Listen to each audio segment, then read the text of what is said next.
Hello everybody, welcome to your favourite channel for NEET biology preparation the bio world. Ladies and gentleman, हम लोग आ गए हैं। हम लोग डेली बेसिस पे हम लोग एक एक वीडियो आगे बढ़ रहे हैं जिंदगी में। वीडियो नंबर 8 के बारे में हम लोग बात करने वाले हैं। वीडियो नंबर 8 का टॉपिक का नाम है coagulation of blood.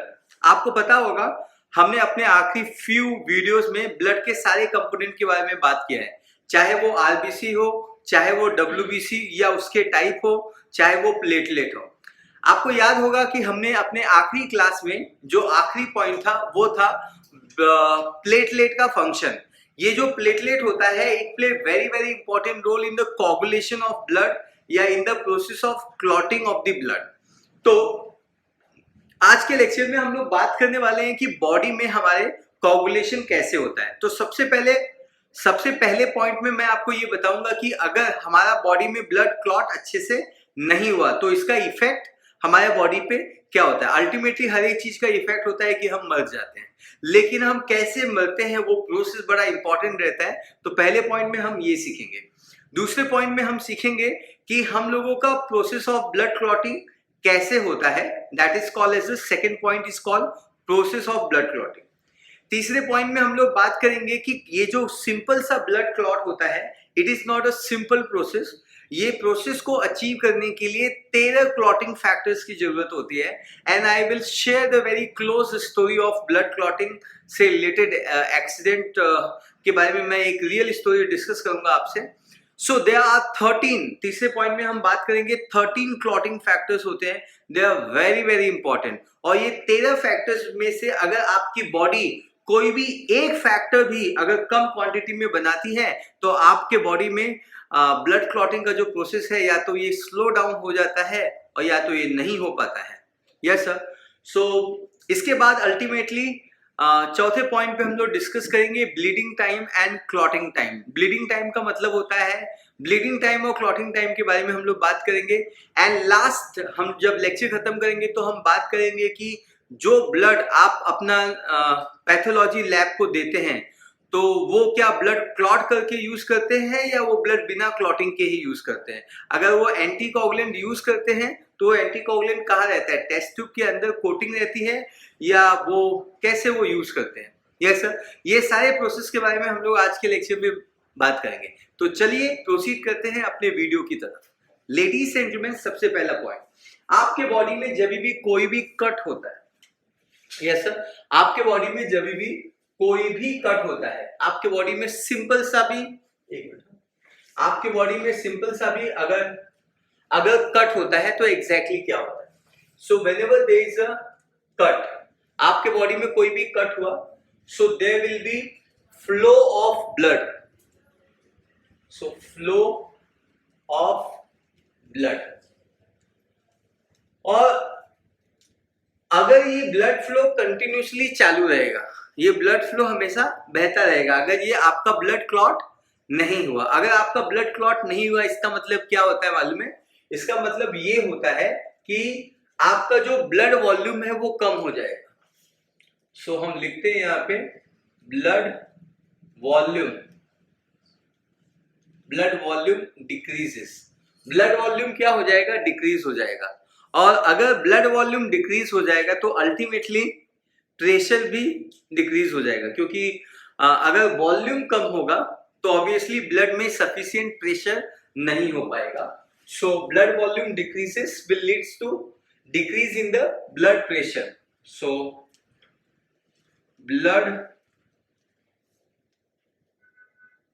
Blood pressure भी जो होगा वो डिक्रीज हो जाएगा। And ultimately you will die because of आपको हाइपोटेंशन हो जाएगा। हाइपोटेंशन का मतलब ये होता है कि आपके बॉडी में जितने भी एवरीबॉडी फोकस हियर, आपके बॉडी में जितने भी एसेंशियल ऑर्गन्स है जिनको ऑक्सीजन की कंटिन्यूस सप्लाई की जरूरत है, ग्लूकोज के सप्लाई की कंटिन्यूस जरूरत है, उन एसेंशियल ऑर्गन्स को अब ऑक्सीजन या न्यूट्रिएंट नहीं मिलेगा। जैसे कि one of the organ is a brain, तो ये काम करना बंद कर देगा and you have to definitely die. और ये जो अभी हमने देखा हुआ है ये डाई होने का प्रोसेस है। सो कट हुआ बॉडी में, सिंपल सा भी कट हुआ तो flow of blood will be continue blood volume decrease, blood pressure decrease and you will die. Yes sir. Diarrhoea में भी यही होता है कि डायरिया में आपके बॉडी से पानी चला जाता है, सो आपकी बॉडी डिहाइड्रेट हो जाती है एंड आपका बीपी कम हो जाता है, लो बीपी हो जाता है and ultimately it will leads to death unless until आपने इमीडिएटली नमक पानी का सॉल्यूशन है, इलेक्ट्रॉल पाउडर आपने नहीं पिया तो. Yes sir. So similar impact होता है अगर आपका ब्लड इनफैक्ट मैं ये कहता हूं कि जब मोस्ट ऑफ द एक्सीडेंट होते हैं तो एक्सीडेंट में जो डेथ होती है वो इस वजह से होती है कि ज्यादा से ज्यादा ब्लड लॉस हो गया है और ब्लड लॉस होने के कारण से there will be BP drop होता है और द पर्सन विल डाई. अब हम लोग सीखते हैं कि नॉर्मली ये जब भी बॉडी में कट होता है तो there will be process of clotting occur. Process of clotting या कोगुलेशन ऑफ ब्लड होता है और हम लोग बात करने वाले हैं कि हमारे बॉडी में प्रोसेस ऑफ क्लॉटिंग कैसे होता है. Yes sir. So we gonna talk about the second point. हमारे ब्लड में, हमारे टिश्यू में there is a chemical called thromboplastin और वैसे ही हमारे प्लेटलेट में भी वही केमिकल है जिसका नाम है थ्रोम्बोप्लास्टिन. ध्यान से समझिए. सो यहाँ पे लिखता हूं मैं इंजर्ड टिश्यू. ये है injured tissue and injured tissue के साथ जब कोई भी टिश्यू इंजर्ड होता है तो वहां पे जो ब्लड प्लेटलेट होते हैं वो भी इंजर्ड होते हैं. सो यहाँ पे इंजर्ड प्लेटलेट है.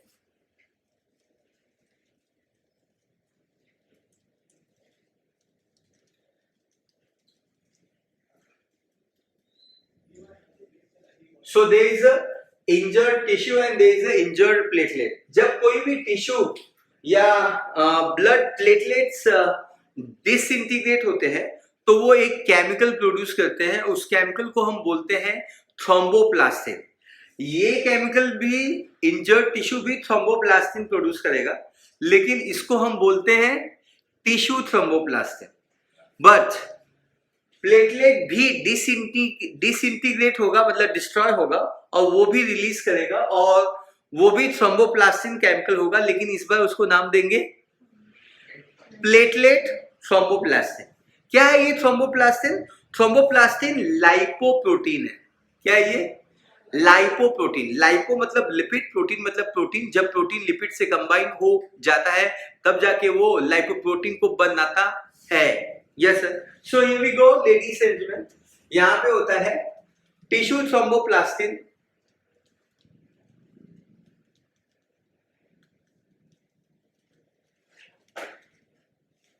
एंड यहां पे भी होगा प्लेटलेट थ्रोम्बोप्लास्टिन.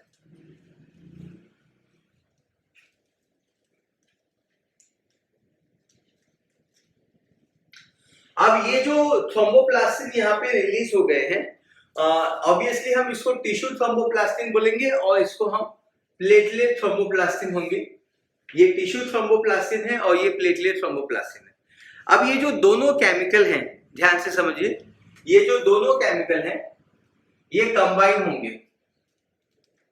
ये दोनों केमिकल कंबाइन होंगे और साथ में कौन कंबाइन होगा? साथ में कंबाइन होगा calcium and some plasma protein. Yes sir. Is that clear? Be very clear. यहां पे कैल्शियम कंबाइन होगा प्लस सम प्रोटीन जो हमारे ब्लड में है.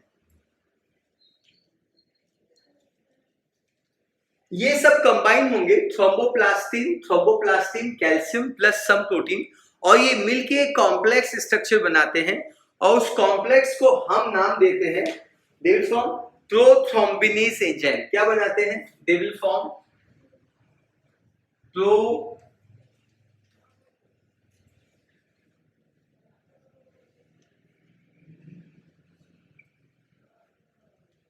क्या बनाते हैं बच्चों? प्रोथ्रोम्बिनेज बनता है. ध्यान से समझिए इसको.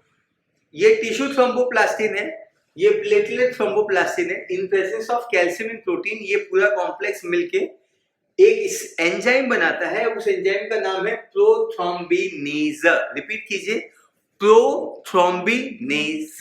Yes sir. प्रोथ्रोम्बिनेज वो एंजाइम कहलाता है जो प्रोथ्रोम्बिन की वाट लगाता है. प्रोथ्रोम्बिन मैंने कहीं सुना हुआ है. जब आपको मैंने प्लाज्मा प्रोटीन पढ़ाया था तो मैंने आपको 4 प्लाज्मा प्रोटीन के बारे में नाम बताया था।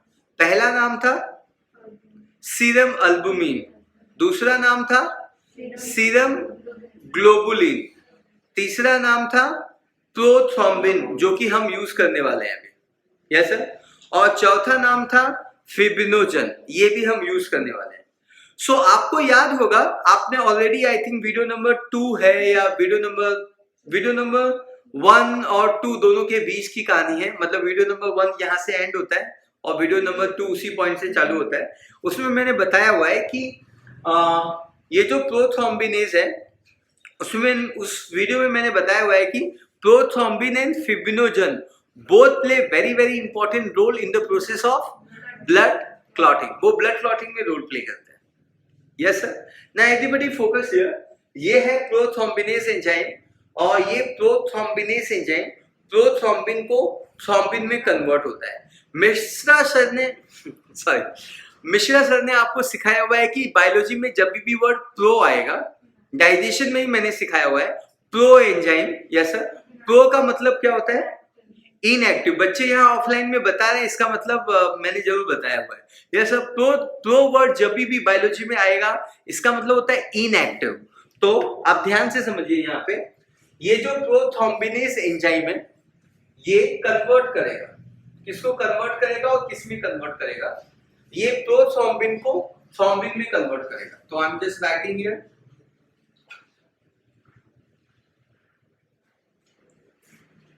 ये प्रोथ्रोम्बिन है और ये प्रोथ्रोम्बिन जो है हमेशा, मैंने आपको बताया हुआ है कि इनएक्टिव फॉर्म में है,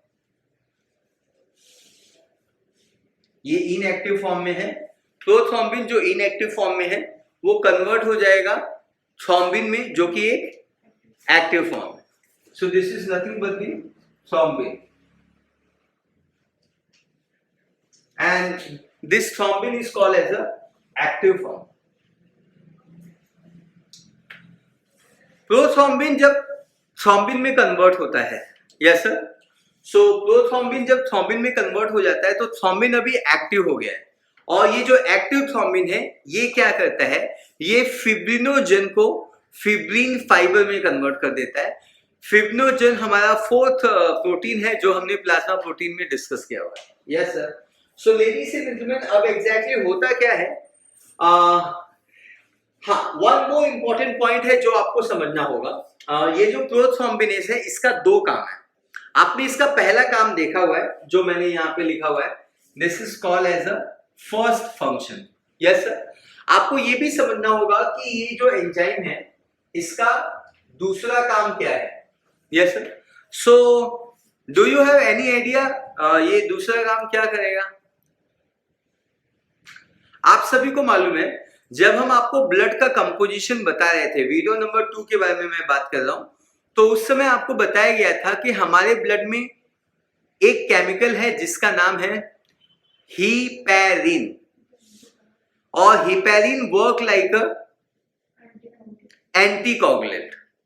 हीपैरिन एक पॉलीसेकेराइड है, यस सर। हीपैरिन एक कार्बोहाइड्रेट है, प्रोटीन नहीं है, इट्स अ कार्बोहाइड्रेट, और ये कार्बोहाइड्रेट एक एंटी क्लॉटिंग है, एंटी कोगुलेंट है, मतलब ये ब्लड को क्लॉट होने नहीं देता है।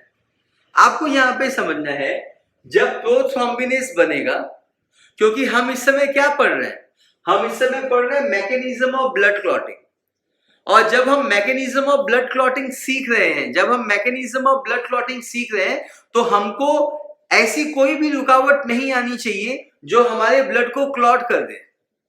सो ये जो प्रोथ्रोम्बिनेज बना हुआ है ये इनएक्टिवेट करता है, इसका दूसरा काम ये होता है, ये इनएक्टिवेट कर देता है। किसको इनएक्टिवेट कर देता है?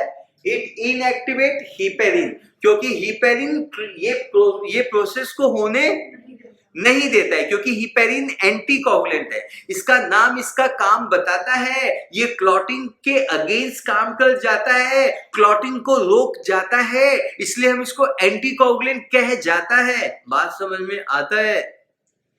सो इट इज अ ये प्रोथ्रोम्बिनेज क्या कहेगा? It will inactivate the हीपैरिन।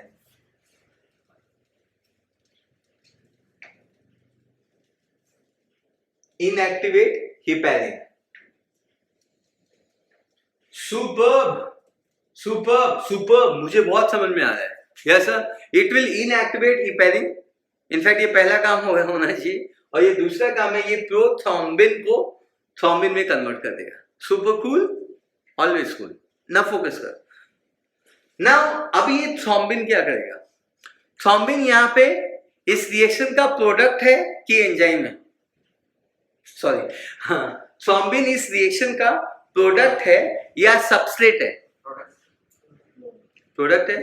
Very good. अच्छा, एक और बात बताइए, प्रोथ्रोम्बिनेस इस रिएक्शन का प्रोडक्ट है या सबस्ट्रेट है? ये ऊपर की रिएक्शन का प्रोथ्रोम्बिनेस प्रोडक्ट है या सबस्ट्रेट है? प्रोडक्ट है ना। रिएक्शन जब होता है तो एक साइड में सबस्ट्रेट होता है, एक साइड में प्रोडक्ट होता है। अगर मैं ये रिएक्शन देखूं तो ये प्रोडक्ट है, लेकिन ये प्रोडक्ट इस समय किसकी तरह बिहेव कर रहा है? एंजाइम की तरह। मेरी टीचर ने मुझे बायोलॉजी में सिखाया था, विजय, अगर कोई भी वर्ड बायोलॉजी में ASC से एंड होता है तो वो एंजाइम है। 5वीं में सीखा था मैंने, 5वीं में, अभी तक मुझे याद है। तो ये ASC है ना, ASC वर्ड जब भी बायोलॉजी के किसी भी वर्ड के एंड में आएगा वो एंजाइम कहलाएगा। Lipase, protease, amylase, cellulase, maltase. पढ़ा है ना मैंने डाइजेशन? सीखा नहीं तुमने? फोकस। इंडिया, आपको ये बात नोटिस करनी होगी, और इस बात का एप्लीकेशन आएगा थोड़ी देर में, कि यहाँ पे जो भी प्रोडक्ट बन रहा है वो एंजाइम की तरह बिहेव कर रहा है। उसी तरीके से अभी अभी जो प्रोडक्ट बना हुआ है वो है थ्रोम्बिन, और ये अब बिहेव करेगा एंजाइम की तरह। इसका मतलब ये कन्वर्ट करेगा फिब्रिनोजन को फिब्रिन फाइबर में। रिपीट, फिब्रिनोजन को फिब्रिन फाइबर में। तो हम देखते हैं इसको।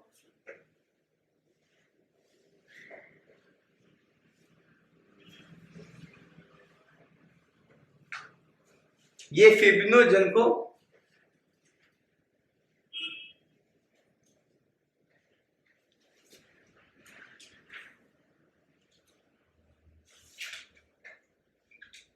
फिब्रिन फाइबर में कन्वर्ट कर देगा। फिब्रिनोजन को फिब्रिन फाइबर में कन्वर्ट कर देगा। आप समझते हैं? देखो ना, इसका नाम है फिब्रिनोजन। देखो इधर, फिब्रिनो मतलब फाइबर, जेन मतलब जनरेट फाइबर। फिब्रिनोजन, इसका नाम इसका काम बताता है, ये फाइबर को जनरेट कर जाता है, इसलिए दुनिया इसको फिब्रिनोजन कह जाता है। Yes, ultimate. सो अब हमारे पास क्या बन गया है? फिब्रिन फाइबर मतलब गागा बन गया। धागा रे बाबा, धागा। क्या बन गया? अरे फाइबर मतलब धागा होता है ना, सो हमारे पास धागा बन गया है। अब सवाल ये उठता है कि ये जो धागे हैं उनका कलर कैसा है? यस सर, आप ध्यान से समझिए, ये जो फिब्रिनोजन फाइबर था ना, ये हमारे ब्लड में पहले से था, तो हमारे ब्लड में धागा रहता है क्या? धागा था, लेकिन वो धागा सॉल्युबल फॉर्म में था। यस सर, ये सॉल्युबल फॉर्म का धागा है, और जब फिब्रिन फाइबर बन जाता है तो ये क्या हो जाता है? इनसॉल्युबल। तो ये सॉल्युबल है, और ये क्या है? इनसॉल्युबल है।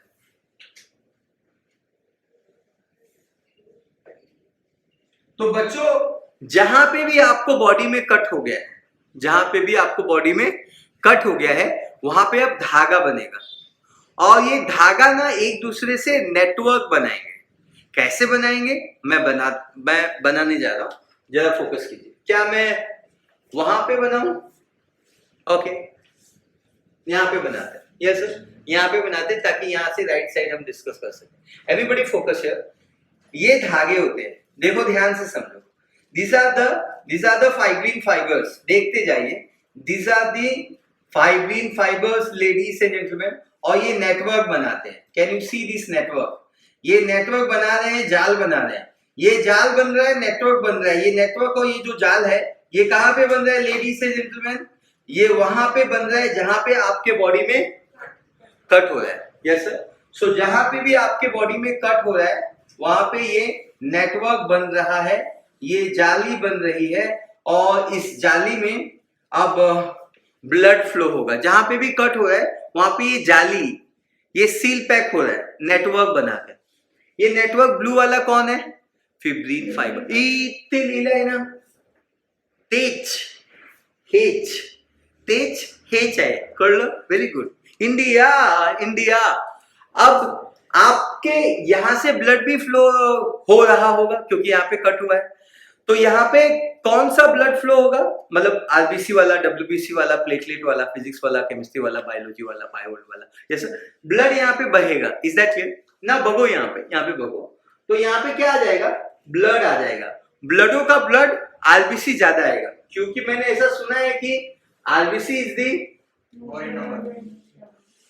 मैंने ऐसा नहीं सुना है, मैंने ऐसा सुना है RBC is the most abundant cells of the body.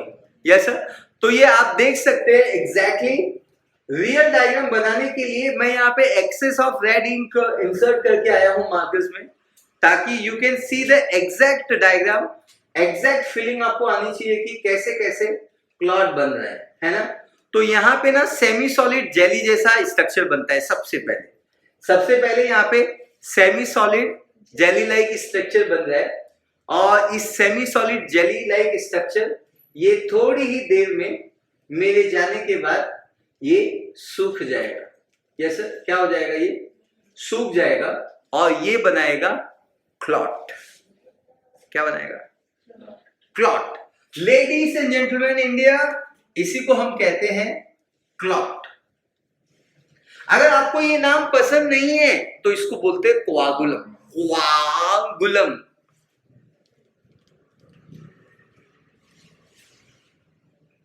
सो इसी को हम कहते हैं कोआगुलम,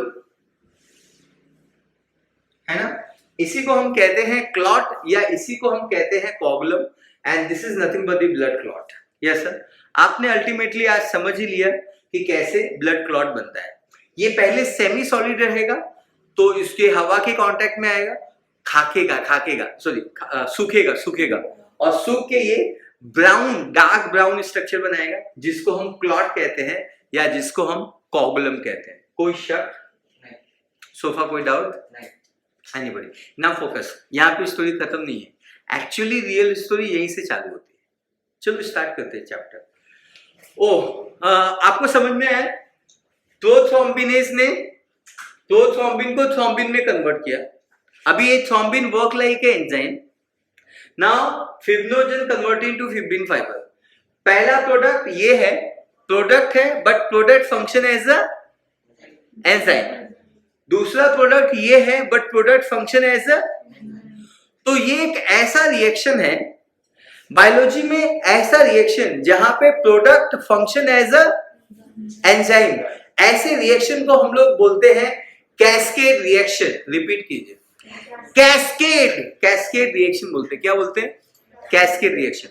तो ब्लड क्लॉटिंग का जो प्रोसेस होता है, ब्लड क्लॉटिंग का जो प्रोसेस होता है, दिस प्रोसेस, ब्लड क्लॉटिंग का जो प्रोसेस होता है, blood clotting is a cascade reaction. Blood clotting का जो प्रोसेस है is a cascade reaction.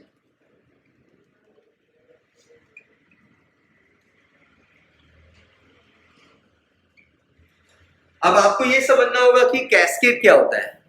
Cascade reaction का मतलब होता है ऐसा कोई भी रिएक्शन जहां पे सबस्ट्रेट फंक्शन लाइक एंजाइम और वो दूसरे सबस्ट्रेट को प्रोडक्ट में कन्वर्ट कर देगा and that product again function like enzyme. Yes sir.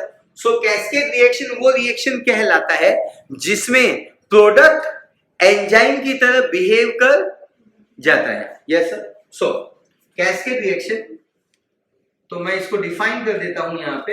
Yes sir. It is a reaction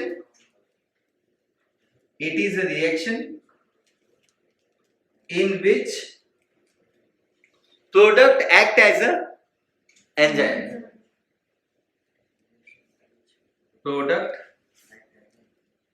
act as enzyme. और वो फिर से किसी सबस्ट्रेट को प्रोडक्ट में कन्वर्ट करेगा और वो product act as a enzyme. मेरे ख्याल से आपको समझ में आ गया, लेकिन यहाँ पे हमारा टॉपिक नहीं हुआ है, आपको ज्यादा फोकस की जरूरत है। जब भी यहाँ तक टॉपिक होता है तो बच्चे थोड़े माइंड से लूज हो जाते हैं। यस सर, ये टॉपिक सीखते वक्त जरा यहाँ पे ध्यान से समझिए। अब ये क्लॉट है वो सूख जाएगा और वो डार्क ब्राउन पापड़ी बनाएगा। क्या बनाएगा? पापड़ी। आपको मैंने अभी भी क्या बताया कि ये चारों ओर फाइबर है ब्लू कलर के। अब आपको ना आपके स्किन में जहां पे भी आपको चोट लगी हुई है वहां पे ना ये फाइबर ना आपके स्किन को खींचेगा।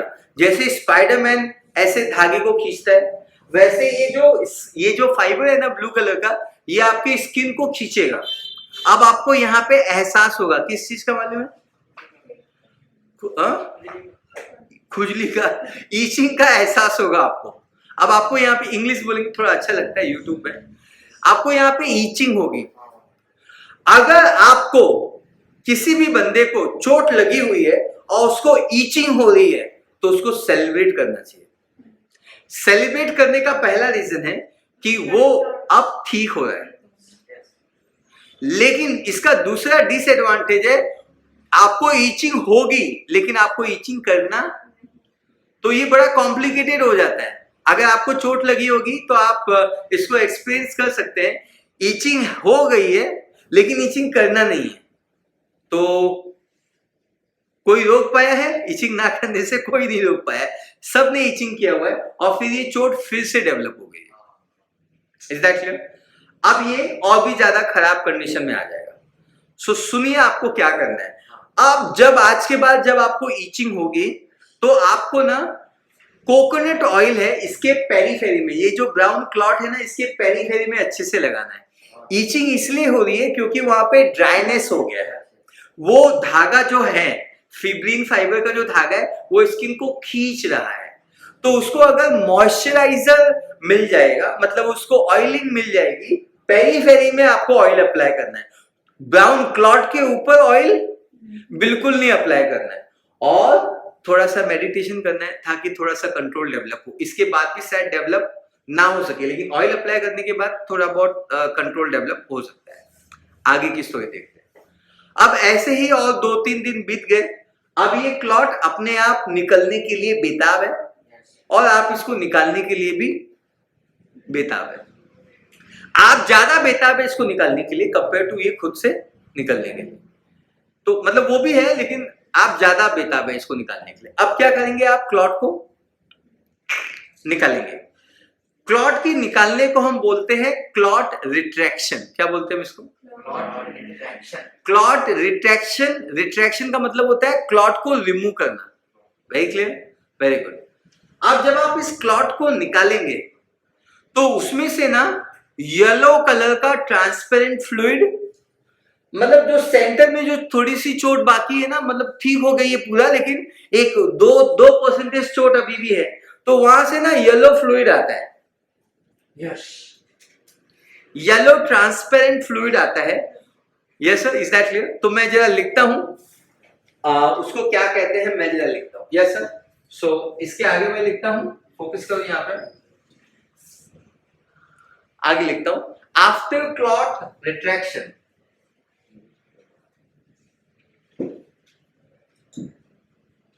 After clot retraction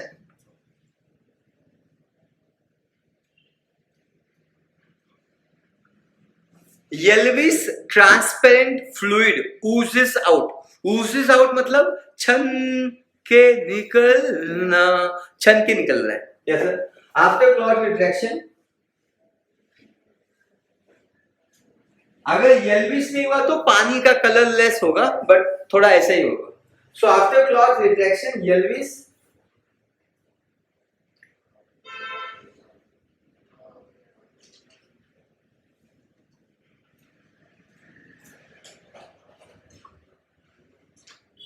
Yes, sir. After clot retraction, yellowish transparent fluid oozes out. oozes out मतलब छन के निकलना, oozes out is called serum. serum not rum, serum is called serum. इसको हम सीरम बोलते हैं.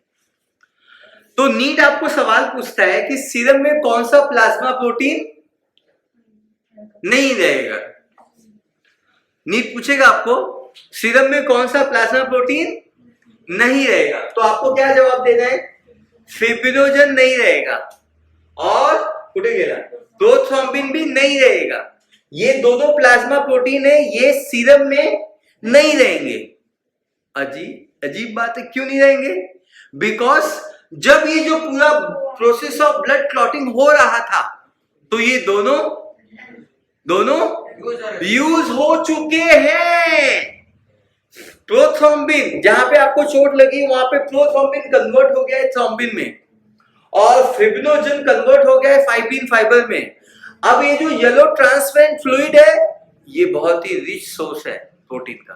तो इसमें दो प्रोटीन पाए जाएंगे, एक है एल्बुमिन और दूसरा है ग्लोबुलिन. इसका मतलब ये नहीं कि आप ये फ्लूइड को, है ना, डू यू अंडरस्टैंड? तो इसमें दो इंपॉर्टेंट प्रोटीन पाए जाएंगे, एक एल्बुमिन और एक globulin.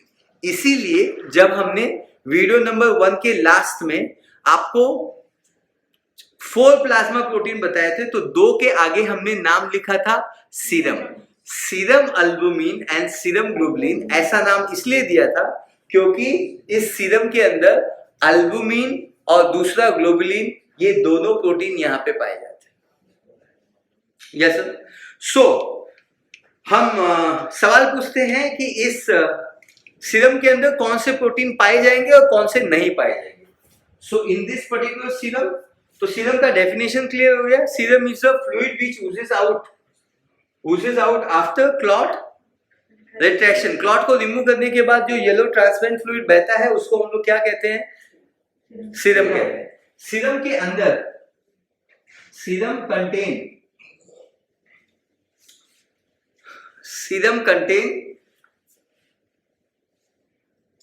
albumin,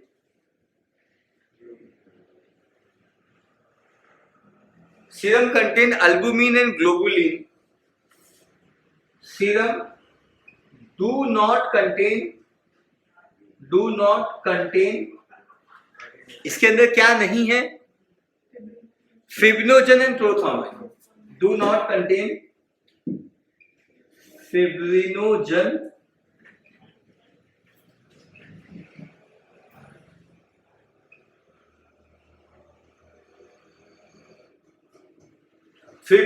and prothrombin. Fibrinogen and prothrombin इसके पास नहीं है, जबकि इसके पास एल्बुमिन और ग्लोबुलिन प्रोटीन प्रेजेंट हैं. तो आई थिंक आपको ये जो पार्ट है, ये जो पूरा प्रोसेस है, ये पूरा प्रोसेस आपको समझ में आया हुआ है. Yes sir. तो मैं चाहता हूं कि मुझे आगे बढ़ाना है और I wanted to rub it. Yes sir. Yes sir. तो मैं रब करता हूं और हम फिर मिलते हैं. हेलो एवरीबॉडी, हम लोग जा रहे हैं बात करने इस समय ब्लड क्लॉटिंग के लिए. आपने जो प्रोसेस सीखा हुआ है वो बड़ा ही सिंपल प्रोसेस है.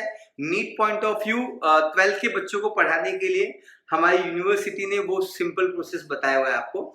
लेकिन ये जो प्रोसेस ऑफ ब्लड क्लॉटिंग होता है ये बहुत ही ज्यादा कॉम्प्लिकेटेड होता है. इसमें करीबन 13 फैक्टर्स होते हैं और ये 13 फैक्टर्स आपके लिए बहुत इंपॉर्टेंट होते हैं. ये 13 फैक्टर्स में से अगर एक फैक्टर्स भी अगर आपके बॉडी में कम हो जाता है तो आपका प्रोसेस ऑफ ब्लड क्लॉटिंग रुक सकता है या स्लो डाउन हो सकता है. Yes sir.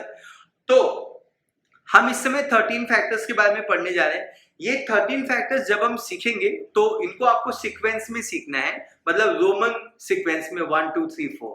तो हम पहले सीक्वेंस बनाते हैं और इनको याद करने के लिए मैं आपको एक ट्रिक दे रहा हूं. वो ट्रिक मैंने बिल्कुल नहीं बनाई है और वो ट्रिक है foolish people try climbing long slope. मतलब बेवकूफ लोग स्लोप को मतलब पहाड़ पे जब क्लाइंबिंग करते हैं तो एक स्लोप से दूसरे स्लोप पे जंप मारते हैं ना, लेकिन अगर गैप ज्यादा है तो जंप नहीं मारनी चाहिए.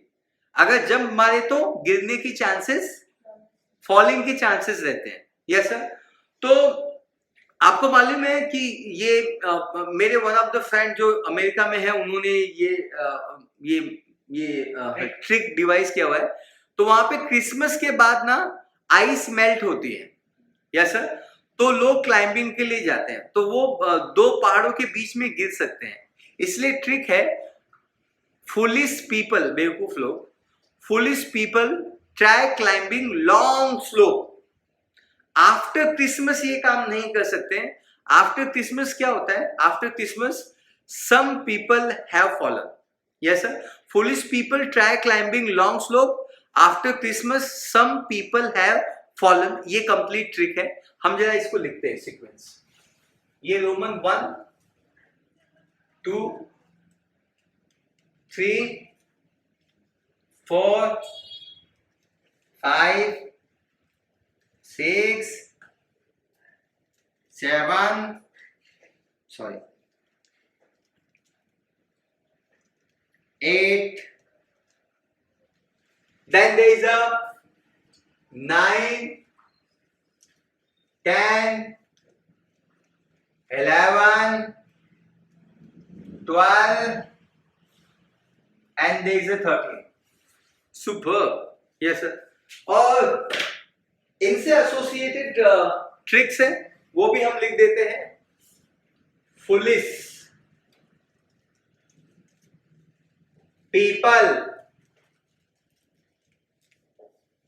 ट्राई क्लाइंबिंग लॉन्ग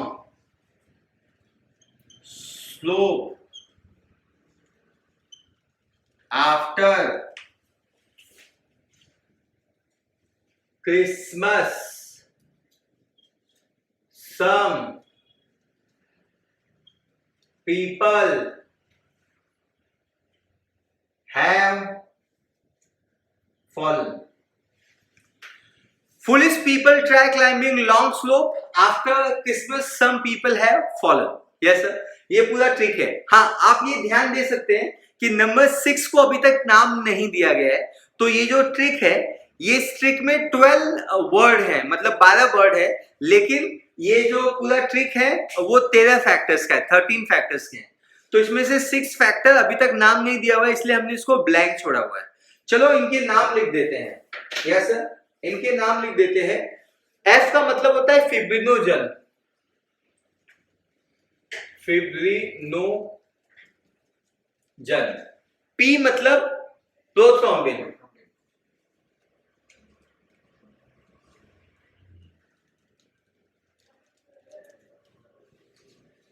टी का मतलब होता है thrombokinase,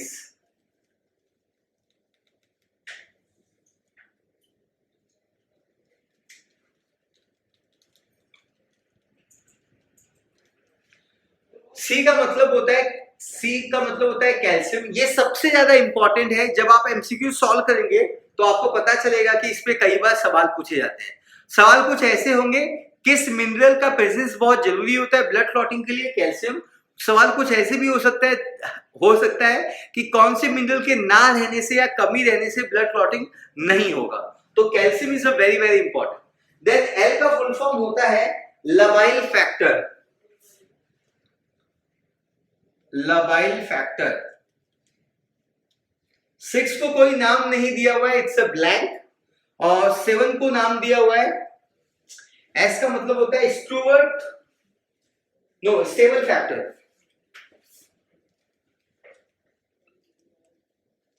stable factor. Then A का फुल फॉर्म होता है anti haemophilic factor A, anti haemophilic factor A.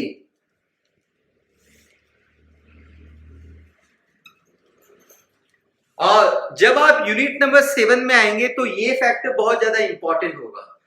Unit number 7 में फैक्टर 8 और 9 ज्यादा इंपॉर्टेंट होगा, क्योंकि फैक्टर 8 आपको कॉज करता है हीमोफीलिया ए और फैक्टर 9 आपको कॉज करता है haemophilia B. Yes sir, is that clear? तो आप इसको याद रखिएगा। ये यूनिट नंबर 7 में जेनेटिक में हीमोफीलिया नाम की बीमारी में ये आपको डिस्कस किया जाएगा। इसका नाम है क्रिसमस फैक्टर।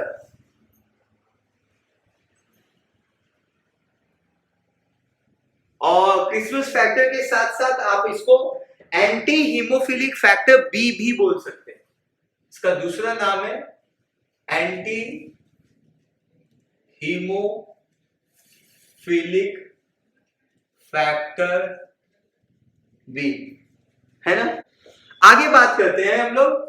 सम का मतलब होता है स्टूवर्ट प्रॉलर फैक्टर। सबसे ज्यादा भूलने वाला ये फैक्टर होता है, यस सर मुझे भी भूलता है, स्टूवर्ट प्रॉलर फैक्टर। आप इसको भूल ही जाइए, ज्यादा इंपॉर्टेंट नहीं है। तो हम लोग बात करते हैं पी का नाम क्या है। P stand for plasma thromboplastin factor.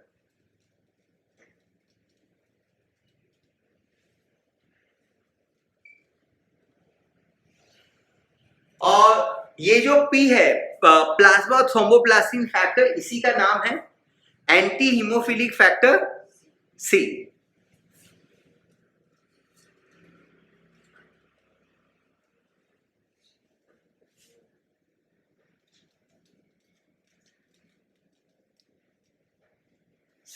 Yes sir. H का फुल फॉर्म में Hageman factor.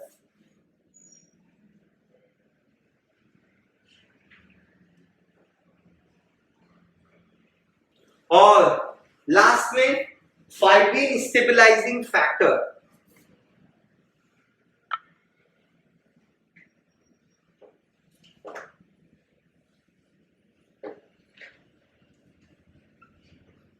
Fibrin stabilising factor. तो ये 13 फैक्टर्स होते हैं और ये 13 फैक्टर्स आपके ब्लड क्लॉटिंग में बहुत ज्यादा इंपॉर्टेंट होते हैं। और ये स्टोरी ये है कि अगर जब आपकी एज होती है, यस सर, जब आपकी एज होती है तो इसमें से कुछ फैक्टर आपको कम पड़ जाते हैं। तो हमेशा ना डॉक्टर आपकी कोई भी सर्जरी करते हैं तो वो आपका ब्लीडिंग टाइम और क्लॉटिंग टाइम कैलकुलेट करवाते हैं। तो मैं यहाँ पे ब्लीडिंग टाइम और क्लॉटिंग टाइम एक्सप्लेन कर देता हूं, आप जरा ध्यान से सुनिए। छोटा सा पार्ट है। ब्लीडिंग टाइम, किसी भी सर्जरी से पहले, किसी भी एज में अगर आपकी सर्जरी हो रही है, यस सर, कोई महिला प्रेग्नेंट है तो 9 महीने हो गए हैं तो उस समय भी ये टेस्टिंग की जाती है। इसको हम लोग बोलते हैं bleeding time and clotting time. ये टेस्ट किसी भी सर्जरी के लिए बहुत ही इंपॉर्टेंट होता है। अब आपको ये सीखना है कि ब्लीडिंग टाइम का मतलब क्या होता है। ब्लीडिंग टाइम का मतलब होता है कि आपको अभी कट दिया तो कट होने के बाद कितने सेकंड तक आपको ब्लड बह रहा है। सर्जरी में क्या करने वाले हैं, आपके बॉडी पे कट करने वाले हैं। तो एक सिंपल सा कट किया तो कितनी देर तक आपका ब्लड बहेगा, इसको बोलते हैं ब्लीडिंग टाइम। ब्लीडिंग मतलब ब्लड बहना। तो ये करीबन 3 से 6, it is about 3 to 6 minute. Yes sir. अगर आपको कट कर दिया गया तो नॉर्मल ब्लीडिंग टाइम कितनी होती है, एक नॉर्मल इंसान की normal bleeding time 3 to 6 minute है। सपोज आपकी सर्जरी होने जा रही है और अचानक में प्लान है सुबह और डॉक्टर ने अचानक सुबह आपका सर्जरी करने से इनकार कर दिया, तो क्या रीजन हो सकता है। अगर आपका ये 3 से 6 मिनट की बजाय ये 6 to 10 मिनट है, इसका मतलब क्या है। इसका मतलब एक कोई भी कट करने के बाद आपका ब्लड ज्यादा देर तक बहता है, ज्यादा देर तक बहता है। इसका मतलब ये सर्जरी रिस्की होगी। या ये सर्जरी हम तब कर सकते हैं कि आपके टाइप का ब्लड ग्रुप जमा कर लें, ताकि एक साइड से ब्लड देते रहे और दूसरे साइड से ब्लड जा रहा है। अगर क्रिटिकल सर्जरी है, करना ही है सर्जरी जिंदा रखने के लिए, तो ऐसा हम कर सकते हैं। तो 3 to 6 minute is a normal bleeding time होता है। क्लॉटिंग टाइम क्या होता है, कट किया तो कट करने के कितने मिनट बाद ब्लड का बहना बंद हो गया, तो इसको बोलेंगे क्लॉटिंग टाइम। तो गैस करो कि वो ब्लीडिंग टाइम से कम होगा कि ब्लीडिंग टाइम से ज्यादा होगा? ऑब्वियसली ज्यादा होगा। ब्लीडिंग टाइम मतलब कितनी देर तक ब्लड बह रहा है, तो ब्लड बहने के बाद ही तो क्लॉट होगा ना। तो हमेशा क्लॉटिंग टाइम, अगर ये 3 to 6 मिनट है तो नॉर्मल क्लॉटिंग टाइम होता है 3 to 8 minute. Wow, yes sir, is that clear? So I would like to show you this picture of clotting. ये रियल पिक्चर है जो मैंने अपने हाथों से बनाया। ओह सॉरी, रियल ये वाला है। अब देखिए यहाँ पे क्लॉट हो गया है ना, और क्लॉट नहीं हुआ है, कट हुआ है, और यहाँ पे आप देख सकते हैं यहाँ पे क्लॉटिंग हुई है। तो I think you can see there is a yellow fibres. Yes sir, चलो, thank you so much everybody, we'll see you in the next lecture. Jai Hind.